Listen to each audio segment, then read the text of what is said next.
जी नमस्कार, मेरा नाम सनी श्रीवास्तव। स्वागत है आपका टीचर्स अड्डा के यूट्यूब चैनल पे।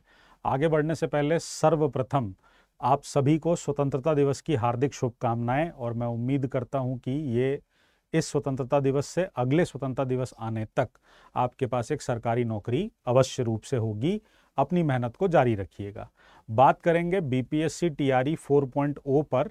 और आपने देखा होगा कि इसके अंदर आपको एक पेपर कटिंग थोड़े दिन पहले दिखी होगी, जिसमें यह कहा गया कि सितंबर के प्रारंभ में टीआरई 4 की रिक्तियां आएंगी। इससे एक बात तो तय है कि सरकार, ऐसा लग रहा है कि चुनाव से पहले वो रिक्तियों को निकाल देगी। अब बड़ा सवाल ये है कि नोटिफिकेशन तो आ जाएगा, बड़ा सवाल ये है कि नोटिफिकेशन तो आ जाएगा, पर क्या ये एग्जाम हो पाएगा? तो नोटिफिकेशन तो सितंबर में आ सकता है, पर एग्जाम हो पाएगा कि नहीं, इस पर बहुत बड़ा क्वेश्चन है। अब देखिए, दो चीजें हो सकती हैं। एक ये हो सकता है कि सरकार को ये लग रहा हो कि वो वैकेंसीज को निकाल दे और एग्जाम जो है वो चुनाव के बाद करा दे। और एक ये हो सकता है कि सरकार वैकेंसीज निकाले और बहुत ही कम समय में वो क्या कर दे, एग्जाम करा दे।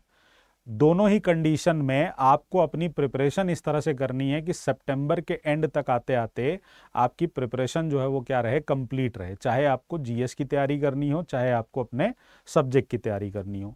रही बात कि मुझे क्या लगता है, तो मुझे लगता है कि नोटिफिकेशन आ जाएगा। एग्जाम जो हो सकता है वो इलेक्शन के बाद हो सकता है। देखते हैं बाकी ईश्वर को क्या मंजूर है, सरकार क्या चाहती है, उसकी राजनीतिक इच्छा शक्ति क्या है, या उसकी राजनीतिक महत्वाकांक्षाएं क्या हैं।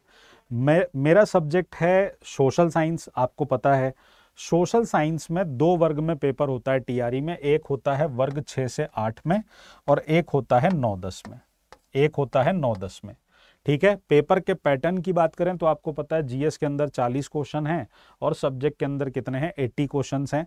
सब्जेक्ट में आप क्या कर सकते हो, सब्जेक्ट में आप हिस्ट्री, पॉलिटी, ज्योग्राफी, इकोनॉमिक्स में से कोई भी दो चुन सकते हो, पर उन दो में से एक हिस्ट्री या ज्योग्राफी अवश्य होना चाहिए।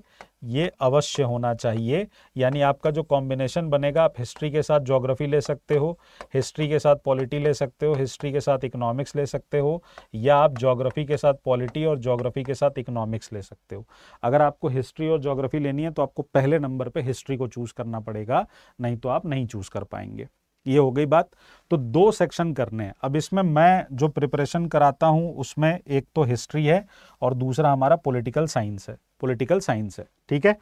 पेपर के पैटर्न के बारे में अगर मैं आपको बोलूं तो आप ये समझ लीजिए कि चाहे हम वर्ग 6 से 8 की बात करें या हम वर्ग 9-10 की बात करें, अगर हम वर्ग 6 से 8 की बात कर रहे हैं तो उसके अंदर हमें हिस्ट्री में प्राचीन, मध्यकालीन, आधुनिक भारत और भारतीय राष्ट्रीय आंदोलन। अब जो बच्चा 6 to 8 की तैयारी करता है ना, अगर आपने टीआरई 3.0 का पेपर देखा होगा तो आपको यह पता होगा कि एंशंट से और मिडीवल से तो नहीं पूछा गया था, एंशंट से 3 से 4 सवाल पूछ दिए गए थे। ठीक है। लेकिन आपका ज्यादा जो पेपर होता है वो कहां होता है, वो होता है आधुनिक भारत और भारतीय राष्ट्रीय आंदोलन पे। और इसके अलावा सबसे ज्यादा इंपॉर्टेंट जो आपके लिए है वो है विश्व इतिहास। सबसे ज्यादा इंपॉर्टेंट आपके लिए क्या है, विश्व इतिहास है। इससे आपके सबसे ज्यादा क्वेश्चन पूछे जाते हैं। तो ओवरऑल अगर मैं बात करूं तो जो बच्चे वर्ग 6 से 8 की प्रिपरेशन कर रहे हैं उनको कोशिश ये करनी चाहिए कि उनका फोकस एरिया होना चाहिए विश्व इतिहास, भारतीय राष्ट्रीय आंदोलन, फिर आधुनिक भारत। यानी आपको नीचे से प्रिपरेशन स्टार्ट करनी है, आपको अपनी तैयारी यहां से शुरू करनी है। आपको सबसे पहले विश्व इतिहास पढ़ना है, फिर भारतीय राष्ट्रीय आंदोलन पढ़ना है, फिर आपको आधुनिक भारत पढ़ना है। ये जो दोनों पोर्शन आप देख रहे हैं ये आपके जीएस में भी क्या होता है, काम आ जाता है। जीएस में भी काम आएगा। आई बात समझ में? और फिर जब हम पॉलिटी की बात करते हैं तो पॉलिटी के अंदर ये दोनों ही पोर्शन इंपॉर्टेंट हैं। फोकस एरिया पॉलिटी में जो होता है वो क्या होना चाहिए, फोकस एरिया हमारा होना चाहिए यहां पर। तो एनसीईआरटी पॉलिटी हमारे लिए क्या होती है, बहुत इंपॉर्टेंट होती है। जो एनसीईआरटी की पॉलिटी होती है क्लास 9-10 की, वो हमारे लिए बहुत इंपॉर्टेंट होती है। इंडियन पॉलिटी पे भी क्वेश्चन आते हैं।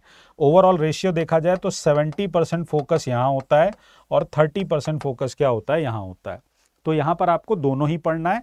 अगर आप वर्ग 6 से 8 की तैयारी कर रहे हैं तो इतिहास में आप इसको पढ़ अवश्य लीजिए, पर आपका फोकस ज्यादा कहाँ होना चाहिए, यहां होना चाहिए। लेकिन जैसे ही आप वर्ग 9-10 में जाते हैं, जैसे ही आप वर्ग 9-10 में जाते हैं, तो यहां पर अगर मैं हिस्ट्री की बात करूं, यहां पर अगर मैं हिस्ट्री की बात करूं या पॉलिटी की बात करूं, तो पॉलिटी में तो आपको दोनों ही पढ़ना है। पॉलिटी में आपको दोनों ही पढ़ना है, यानी 70% आपका फोकस होना चाहिए एनसीईआरटी पॉलिटी पे और 30% फोकस आपका होना चाहिए इंडियन पॉलिटी पे। लेकिन जब हम इतिहास में आते हैं तो इतिहास में यहां विश्व इतिहास से भी सवाल जो है वो पूछे जाते हैं। अब अगर टीआरई 4.0 से पहले टीआरई 3.0 हुआ था, उस पर आप देखेंगे तो मिडीवल हिस्ट्री से बहुत सारे क्वेश्चन पूछ दिए गए थे, एंशंट से क्वेश्चन पूछे गए थे, वर्ल्ड हिस्ट्री से क्वेश्चन नहीं आए थे। लेकिन उससे पहले टीआरई 1.0 और 2.0 में वर्ल्ड हिस्ट्री से क्वेश्चन ठीक ठाक आए थे। ऐसे फेज में अगर हम पहले चरण, दूसरे चरण और तीसरे चरण, तीनों चरण के पेपर को देखेंगे, तो जो बच्चे वर्ग 9-10 की तैयारी कर रहे हैं उनको मेरी ये राय है, मेरी ये सलाह है, अगर आप मान रहे हैं तो अवश्य मानना चाहिए, आपको सब कुछ पढ़ना होगा, आपको सारा ही पढ़ना है, आप कुछ नहीं छोड़ सकते। ये सारा ही आपके लिए क्या है, इंपॉर्टेंट है, क्योंकि कोई भरोसा नहीं है कि किस सेक्शन से ज्यादा आ जाए। पिछली बार वर्ल्ड हिस्ट्री नहीं आई थी, हो सकता है इस बार आप ज्यादातर सवाल कहां से देख लें, वर्ल्ड हिस्ट्री। तो आपके लिए कोई इस ऐसा फोकस एरिया नहीं है। जैसे यहां पर ये क्या है, 6 to 8 के लिए फोकस एरिया है, 6 to 8 के लिए क्या है, ये 6 to 8 के लिए ये फोकस एरिया है। पर यहां ऐसा नहीं, यहां आपको प्राचीन भारत भी पढ़ना है, मध्यकालीन भी पढ़ना है, आधुनिक भी पढ़ना है, भारतीय राष्ट्रीय आंदोलन भी पढ़ना है, विश्व इतिहास भी पढ़ना है, और यहां पर भी आपको पढ़ाई करनी है, इंडियन पॉलिटी भी और एनसीईआरटी पॉलिटी भी। अब तैयारी होगी कैसे, तैयारी होगी कैसे, देखिए जो लोग खुद से तैयारी कर रहे हैं, जो लोग खुद से तैयारी कर रहे हैं उनको क्या क्या करना चाहिए, 3 काम कर लीजिए। ये 3 टिप्स हैं, ये 3 टिप्स हैं। ये मैंने शिक्षक भर्ती पे जो मेरी वीडियो आपने देखी होगी, नहीं देखी होगी तो देखेंगे आप, उसमें भी मैंने बताया था। तो अगर आप बीपीएससी की प्रिपरेशन करना चाह रहे हैं, सबसे पहले प्रीवियस ईयर उठाइए, 1.0 के, 2.0 के, 3.0 के, जो 3 पेपर हुए हैं आपके, 6 to 8 के भी और 9-10 के भी, और उनको एकदम अच्छे से क्या कर जाइए, याद कर लीजिए। जीएस में जहां जहां आपको क्वेश्चन मिले वहां वहां से क्वेश्चन क्या कर लीजिए, याद कर लीजिए। उसके बाद जो बीपीएससी का प्रीलिम्स का पेपर होता है, पिछले 10 साल के पेपर उठाइए और उठाकर उसमें से आपको क्या क्या कर लेना है, इसमें से आपको हिस्ट्री कर लेनी है, इसमें से आपको पॉलिटी कर लेनी है, इसमें से आपको हिस्ट्री कर लेनी है और क्या कर लेनी है, पॉलिटी कर लेनी है। अगर आप जीएस के लिए भी पढ़ना चाहें तो जीएस के लिए इसमें आप ज्योग्राफी भी कर सकते हैं, जीएस के लिए इसमें आप ईवीएस भी कर सकते हैं, जीएस के लिए इसमें आप बिहार का स्पेशल भी कर सकते हैं, जीएस के लिए इसमें आप मैथ्स भी कर सकते हैं। आपको सीधे सीधे क्वेश्चन मिलेंगे, लेकिन सब्जेक्ट की प्रिपरेशन में आपको बीपीएससी प्रीलिम्स के हिस्ट्री और पॉलिटी अवश्य पढ़ जाने चाहिए, ये तो करना ही करना है। दूसरी बात, अगर आप खुद से पढ़ रहे हैं तो आपको एनसीईआरटी की किताबें और बिहार बोर्ड की किताब, एससीईआरटी की किताब, ये आपको 6 to 10 तक क्या करनी चाहिए, पढ़ लेनी चाहिए। और तीसरी बात, मेरी प्लेलिस्ट बनी हुई है, मैंने आपको प्लेलिस्ट दिखाई थी, 81 क्लासेस की प्लेलिस्ट मेरी ऑलरेडी बनी हुई है, आप उस पर जाकर उससे देख सकते हैं। और जो अभी रीसेंट प्लेलिस्ट बनी, जो अभी रीसेंट प्लेलिस्ट बनी, वहां से आप देख सकते हो, रीसेंट प्लेलिस्ट आपको हिस्ट्री की भी मिल जाएगी, पॉलिटी की भी मिल जाएगी। होम पेज पे आप जाएंगे हमारे चैनल के, तो इस होम पेज पे जब आप नीचे की तरफ जाएंगे मल्टीपल प्लेलिस्ट के अंदर, यहाँ पर आपको ये इसमें से modern history, Indian national movement मिल जाएगा, और यहाँ से आपको मिडीवल और एंशंट मिल जाएगा। तो जिनका वर्ग 6 से 8 है उन्हें ये वाली प्लेलिस्ट अवश्य देखनी है, जरूर से देखनी है। और ओवरऑल जो है, जो 81 क्लासेस की प्लेलिस्ट है वो देखनी है। ऐसी ही एक प्लेलिस्ट मेरी पॉलिटी की है, वो भी यहाँ लगवा दूंगा, उसको भी आप देख जाइए, ठीक है। हम यूट्यूब पे ऑलरेडी आपकी क्लास ले रहे थे, उसमें हमने इंडियन नेशनल मूवमेंट खत्म कर दिया, यानी हमने आपका एंशंट, मिडीवल, मॉडर्न और इंडियन नेशनल मूवमेंट 4 पोर्शन खत्म कर दिया। अब 2 चीजें आपकी बच रही हैं। 2 चीजें कौन कौन सी बच रही हैं आपको रिवीजन कराने के लिए? वो रिवीजन कराने के लिए जो 2 चीजें बच रही हैं वो 20 अगस्त के बाद से शुरू होंगी क्लासेस, आपकी यूट्यूब पे ही होंगी। टाइम आपको पता है, टाइम कितना है, 4:15 PM। वैसे मैं कोशिश करूंगा कि इसको पूरे 6 दिन कर दूं और टाइमिंग चेंज कराऊंगा, या तो 6 बजे कराऊंगा क्योंकि अभी मैं सीटेट की क्लासेस को होल्ड पे डाल रहा हूं, तो या तो 6 बजे कराऊंगा या तो 4 बजे ही रहेगी, तो जो अभी 3 दिन हो रही है वो पूरे 6 दिन हो जाएगी। अच्छा, एनसीईआरटी पॉलिटी करानी है मुझे आपको और वर्ल्ड हिस्ट्री करानी है, और ये इनको तो देखना ही देखना है जो बच्चे बीएसटेट की तैयारी कर रहे हैं। देखिए बीएसटेट टीआरई 4.0 के पहले होगा कि नहीं होगा, अब हालात ऐसे लग रहे हैं कि सरकार इसको नहीं कराने के मूड में ही लग रही है और वो टीआरई 5.0 के पहले ही कराएंगे। लेकिन हम अपनी तैयारी करते हैं क्योंकि मान लीजिए अगर हो जाता है तो आपको हफ्ते भर से कम का टाइम मिलेगा। तो बीएसटेट के बच्चे जो दे रहे हैं लेवल 1 9 10th वो भी देखेंगे, जो बच्चे DSSB TGT SST दे रहे हैं वो भी देखेंगे, और जो बच्चे केवीएस एनवीएस EMRS की तैयारी कर रहे हैं वो भी देखेंगे। आपको एनसीईआरटी पॉलिटी का सेक्शन भी देखना है और वर्ल्ड हिस्ट्री का सेक्शन भी देखना है, ठीक है।